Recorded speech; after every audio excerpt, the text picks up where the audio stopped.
Greetings and welcome to From the Basement. In this video we're going to take a look at making the player ship explode when it runs into an asteroid. Now we're going to have to do this quite a bit differently from the book. The book relies on an action that's no longer in Game Maker Studio, and to be quite honest, good riddance. It was a horrible command. Basically what it did is that it completely and utterly froze the game for however many milliseconds you specified. And when I say froze, it froze it. No keyboard input, no mouse input, no animations, nothing. I honestly have never understood why that action was there to begin with. But it's gone now, huzzah, which means we need to modify the book's method. Now, the general idea here is the player runs into an asteroid. We will then change the ship flying into an explosion instance. We will allow the animation to finish playing. Once the animation has finished playing, we will freeze it on the last frame using our change sprite command.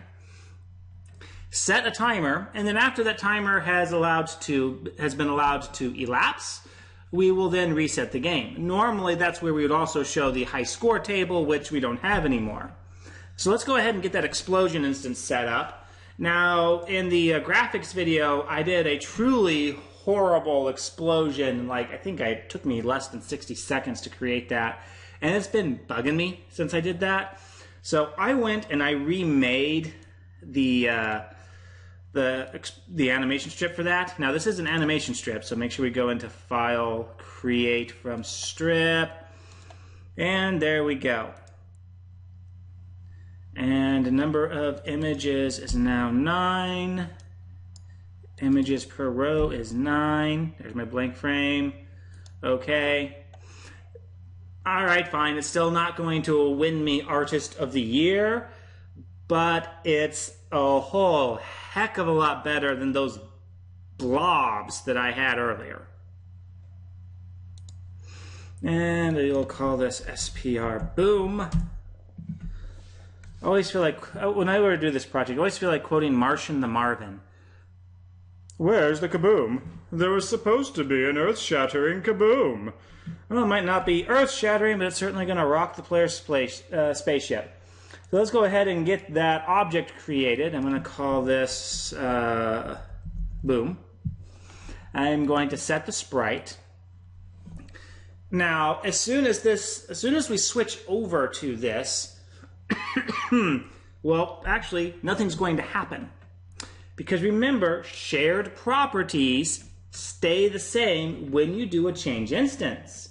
Currently, the animation speed is set to 0 on the spaceship because we are manually controlling which frame of animation we want. If we don't fix that when we do our change instance, this will not be animating correctly. Now, we could do it like we did before and, put the change sprite command on the ship flying. I want to go ahead and show the difference between perform events not and perform events yes. So I'm going to add in a create event to this. So I'm going to add event create. And all I'm going to do is go in here, set the sprite to boom, subimage 0, speed 1. Basically, I'm just resetting the animation speed. Now, what I want to do is I want to start a timer and freeze the animation after this is played through once. And so if I go into my other category, I will say, oh, I've got an animation end. This will trigger every time an animation finishes playing. So if we don't freeze it, this event will trigger every time the animation finishes, which could cause us problems. Actually, it would cause us problems if we didn't freeze the animation. So first things first, let's freeze the animation. Now, I want to do sprite boom and speed 0 because I don't want it to animate anymore, but what subimage should I use? Well, that's going to vary depending on how many frames your explosion is. And hopefully you remember to put in a blank frame for your last one, otherwise it's going to look a little weird. Now, I have 9 frames of animation. That is the wrong answer then. I do not want subimage 9. GameMaker, like most computer applications, start counting at 0. So our first subimage is subimage 0. And if I have 9 sub-images, that means my last sub-image is 8. So that will stop it from animating. Now for the timer, just like we did over with the dragon, we're going to go to main 2. We're going to drag over a set alarm, and we're going to set alarm 0 to 30. We're going to give the player a second to realize that, oh, I've died. So 1001, about a second there. That should be enough time to allow the player a chance to process, oh, I died, and there's the evil asteroid that hit me. And not so long that the player's sitting there twiddling their thumbs going, yeah, I know, I died, come on, let me start again. Handling death in games is a delicate balancing act. You want to give the player time to recognize what their mistake was, but you don't want to spend so long on it that you aggravate the player. Now, this is also why we need to be careful to freeze that animation. If we did not freeze the animation, well, that's a 9-frame animation. That means every 9 steps, this event, this animation end event would fire. We are setting our alarm to 30 steps, which means the alarm would never go off. Because at the end of 9 steps, oh, set alarm 0 to 30. Okay, count is now at 0. 9 frames later, oh, set alarm 0 to 30. Okay, count is now 0. Every time you set the alarm, it resets how many steps it's been since you set it. So you would basically be caught in an endless loop here. And once that animation end event, once that alarm goes off, well, we need to do something. So add event, alarm, alarm 0. And again, this is where we would show the high score if we had one. Instead, we're just going to display a message, game over, and we're going to restart the game.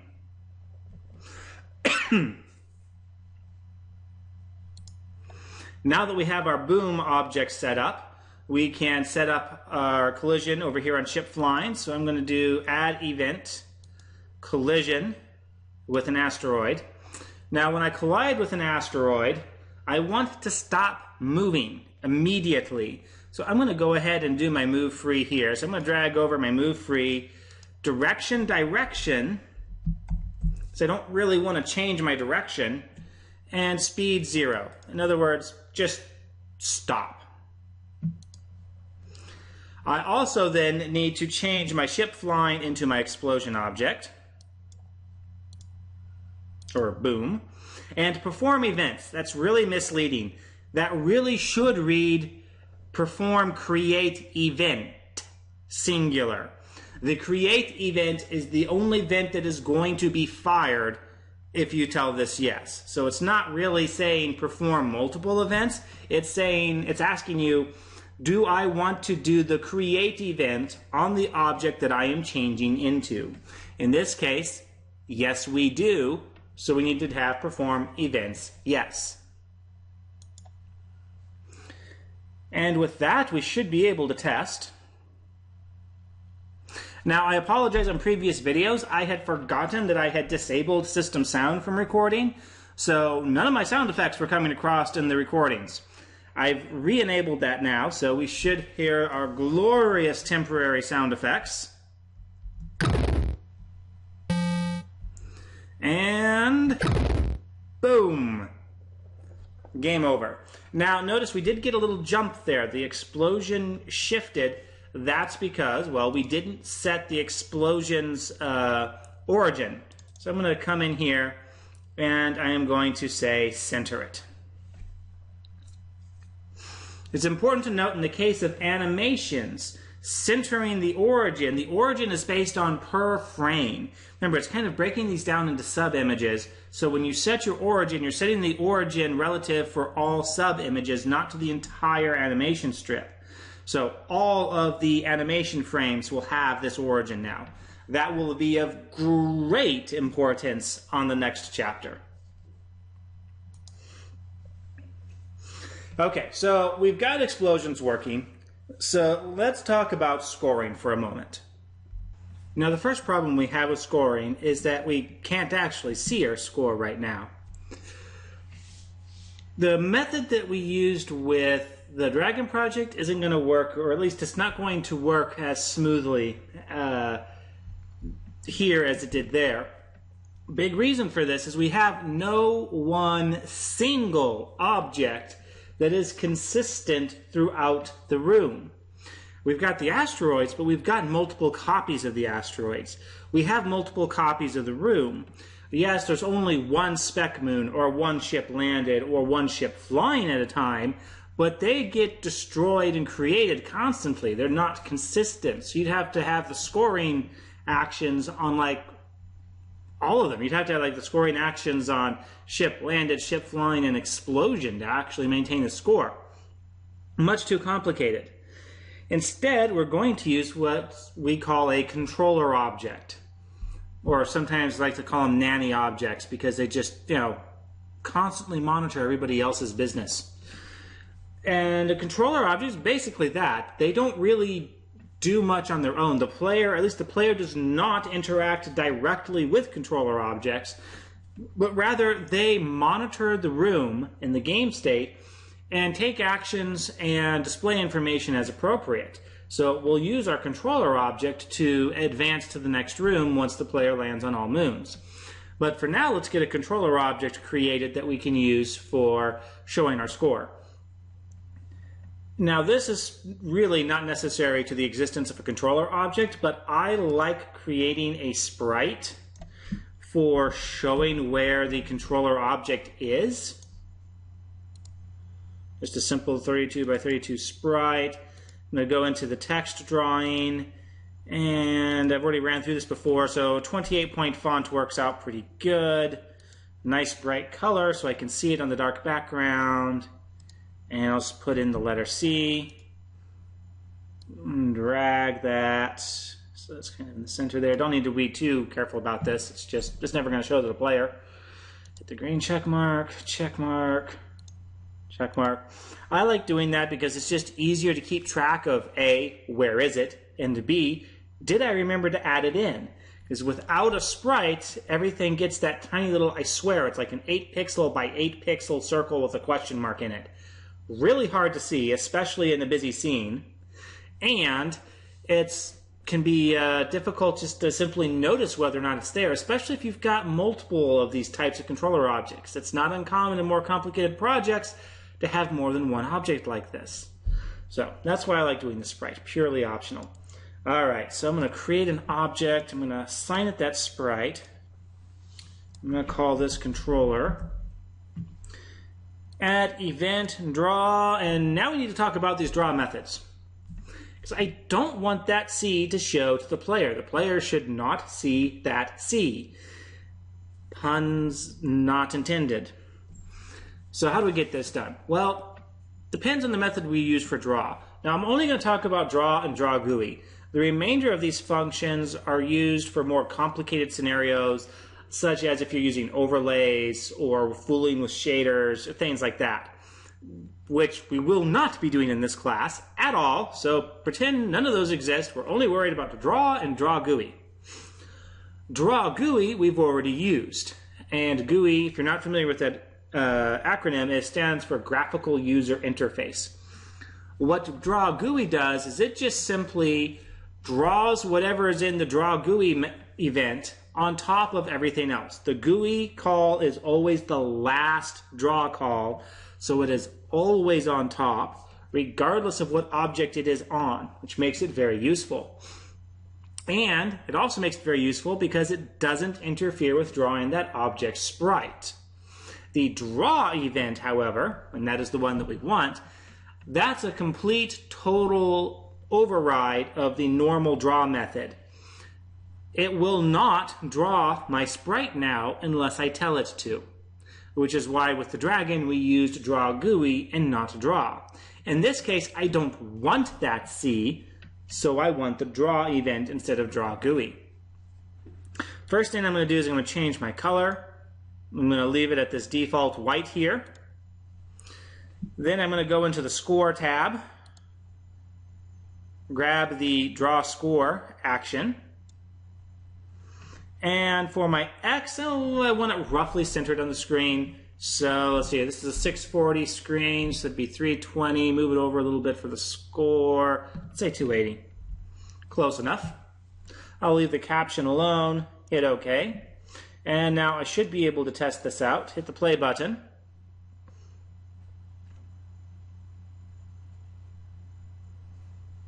No, it would actually help to add the object to the room too. After I natter on about wanting that icon so I could see if it's in the room or not. And you can also like drag it up so it's just blatantly obvious in your face. Yes, I have the controller object in here. Now I can test it.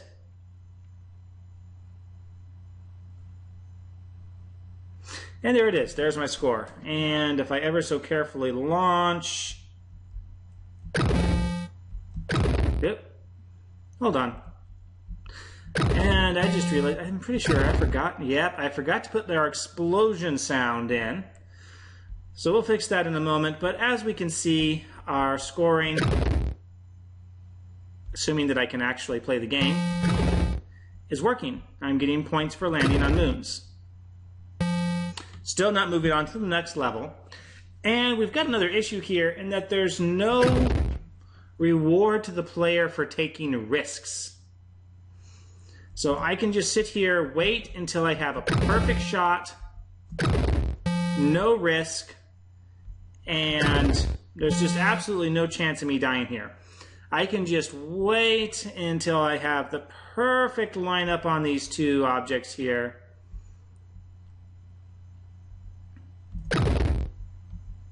And finish off with a perfect score. That's not fun gameplay. So let's add in something here. Let's bring up our ship landed.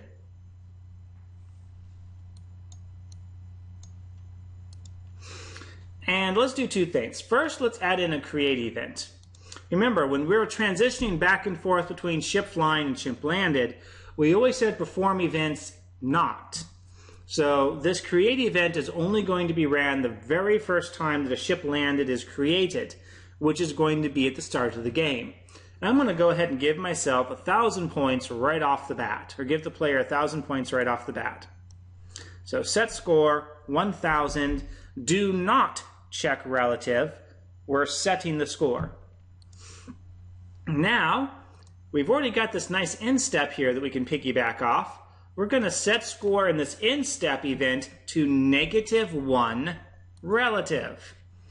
What this is going to do is that for every step that the player remains in a landed state, they will lose a point. Or in other words, they will lose 30 points per second that they remain landed. This now rewards for risky behavior. Instead of waiting for that perfect shot, launch and try and dodge around the asteroids, because you'll get a better score. And so if I hit the play button, you see my score is going down, and just died. So now it actually rewards me for trying to take risks in navigating through here.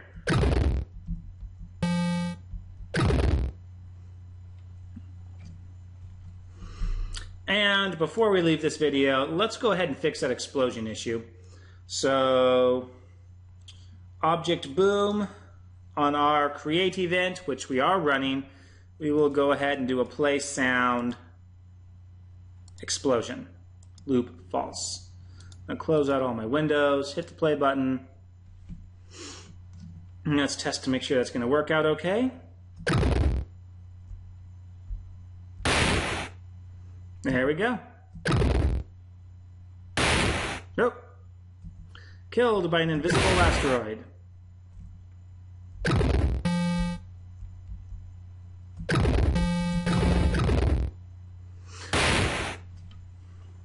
Alright, so that's a good stopping point right there. On the next and final video, we'll go over advancing levels, putting in our title screen, and also putting in cheat codes. So that way we don't have to play through every level to test every level. And so, until the next video.